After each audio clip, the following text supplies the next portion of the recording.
Welcome to Mrs. Goodall's Art Lessons at Home. Today we're going to make a self-portrait and you're going to use lead pencil, paper and coffee. So you need to take a photo of yourself or find one that you like and put it onto your laptop screen in front of you and have your sketchbook, or if you don't have your sketchbook at home, just some paper, and you need a lead pencil. So when first I'm looking at my face, I need to make sure that I can fit this all on the page. So I won't draw the top of my head right at the top of the page. I need to leave room for the hair and maybe a little bit of room above that. Then I've got to also work out how far down the page my face is going to come so that I can make sure I can keep my head and shoulders in the frame. One thing that you really need to think about is size relationships and proportions, and so I need to show you how to find those sizes in your face. Everybody's face is obviously very different, but you need to do some measurements. So an eye is generally one eye width apart. So if you can see that my pencil from the tip to the shaved part where it starts to go black is the length of my eye, that's also the distance between the two eyes and the width of the other eye. Then you could also measure that the distance between my two eyes is about the same distance as the length of my nose and also from my nose to my chin. Fun facts. Also, the distance from my eyes to the top of my head is also about halfway down my face. And that is also, so that distance there is also about the width of my face. Okay, so there's just some simple size relationships. What you need to then do is to be able to see both the photo and your page. I'll try and hold the camera so I can see both. And I'm going to make some little marks where I think the top of my head should be so that I leave room for the hair. And I work out where the eyebrows are going to be, just roughly where the eyes, and I've got glasses, so I've got to make sure that I draw them in as well. The eye is going to sit. So I'm going to keep referring to my image and not guess, but the top of my eye is not very far from the top of the lens of my glasses. So I'm going to try and be as truthful as I can to draw myself, which is always a bit of a challenge.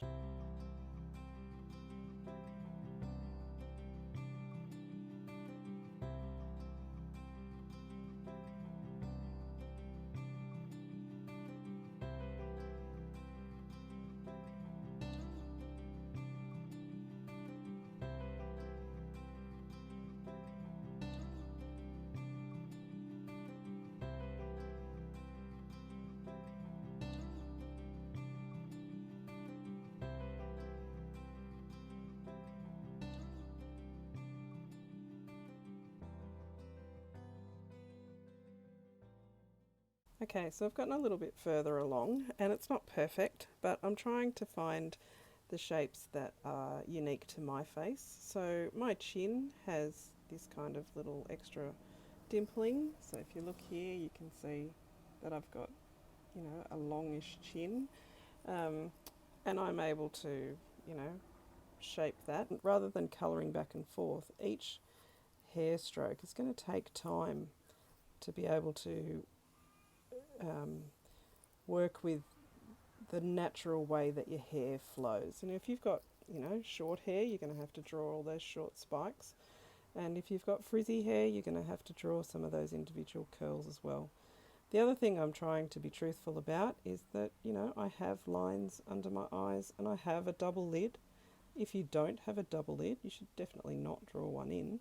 But I'm trying to be, aware of the unique shapes of my own face. When you're doing lips, generally the top lip is darker than the lower lip because it projects forward and therefore there's a shadow that's being thrown. So you can very lightly shade the top lip, and the light in my image is coming from this side, so therefore this side of the face is going to be more in shadow.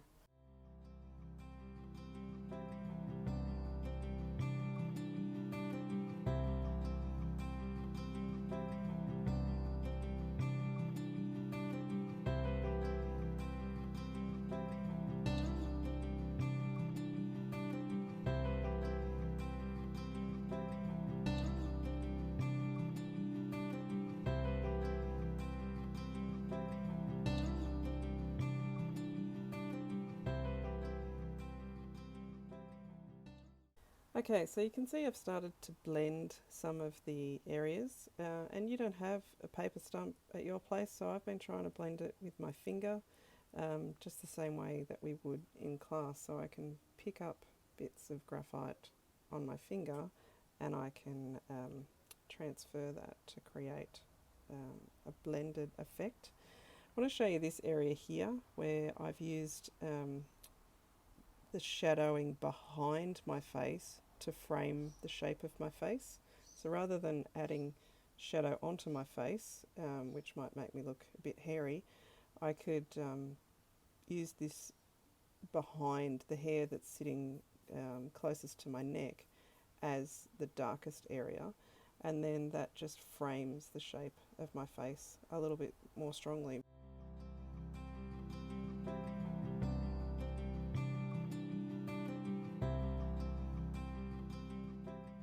To make it look more realistic, if you leave some area that's white, then it looks like the light is hitting that part. So I've done some strokes in with the tip of my pencil, and then I've turned my pencil on the side and I can actually use the side of the lead to create that tone, but I've left some gaps, so that's where the light is hitting there. Okay, so I'm working on the eyes at the moment, and I want you to notice that I haven't drawn any eyelashes. If you look at the picture, you can't really see the eyelashes, but you can see areas that are darker. So there's a darker shade here, but you can see a couple of eyelashes here, but I'm not probably going to draw them in too much detail.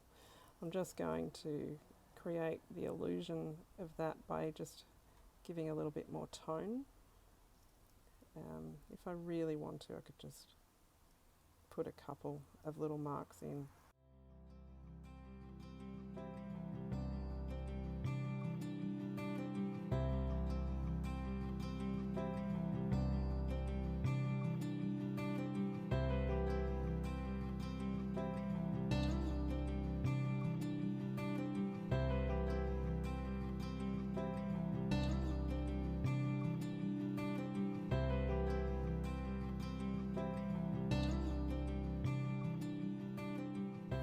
So as you're drawing your face, remember to keep checking for those size relationships. Look for the things and the shapes that are distinctly you. Don't try and make yourself look like anybody else. Try and celebrate the way that God has created you. I know we would all look at our faces and wish that our nose wasn't so big or our teeth were straight. I do the same, but it's about just trying to draw what we see and celebrate our self-portrait.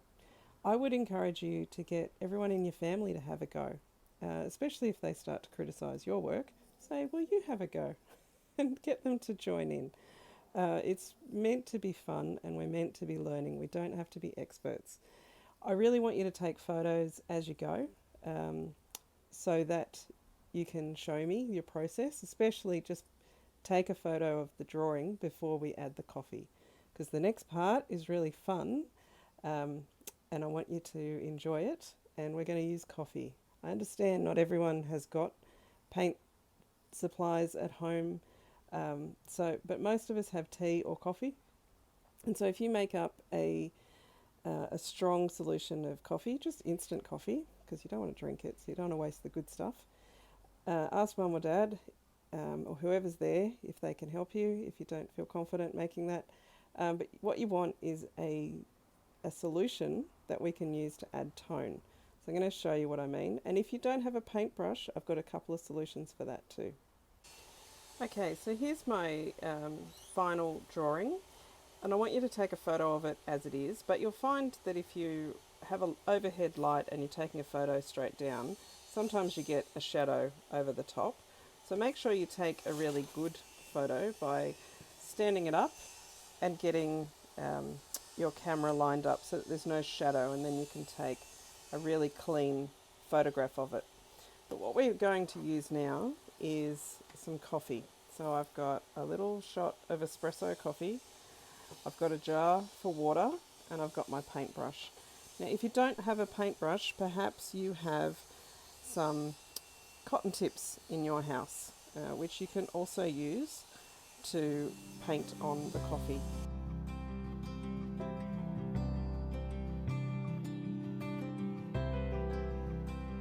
So I've just propped up my book with my water jar. You could do it with a book or something else, so that it's on an angle, so that then when I add my water drips, they will naturally run down the page. I can help them a little bit if I need to.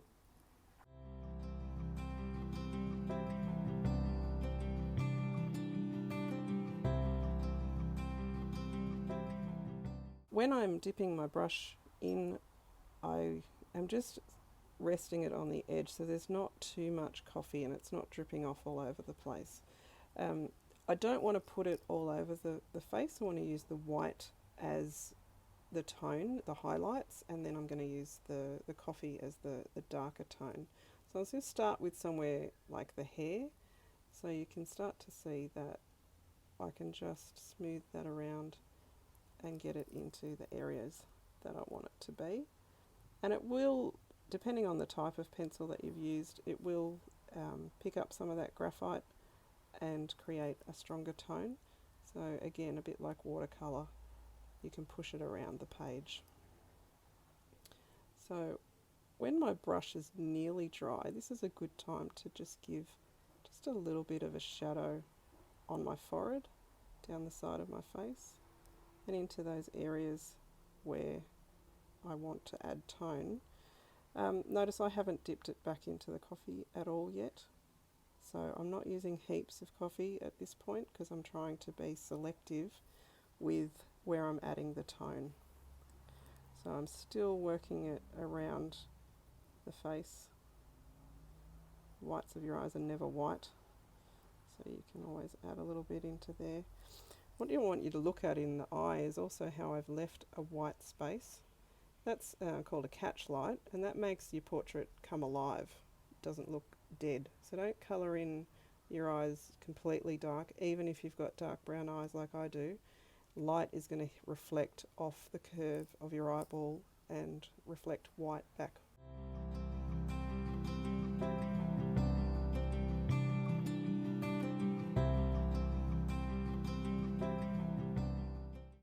And you can let it dry a little bit in between each time you apply the coffee, so that the paper can absorb and dry, and then you can re-wet it. Too much coffee on there and it's pooled and you don't really want it to, you can get some paper towel if you've got some and blot by picking it up, and it will remove the areas where you've put too much down.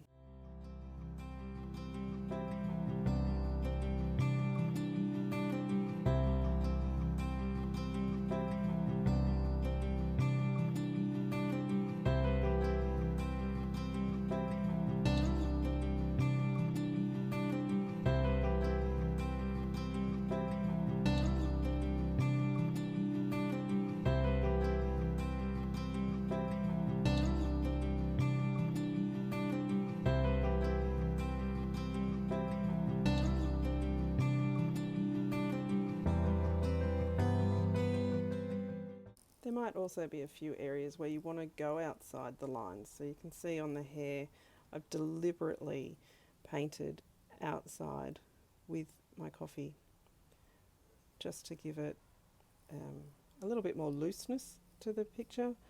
So it's not so rigid, not so controlled, and I can just play with that. So the tips of the hair here, I've pulled out just a little bit further.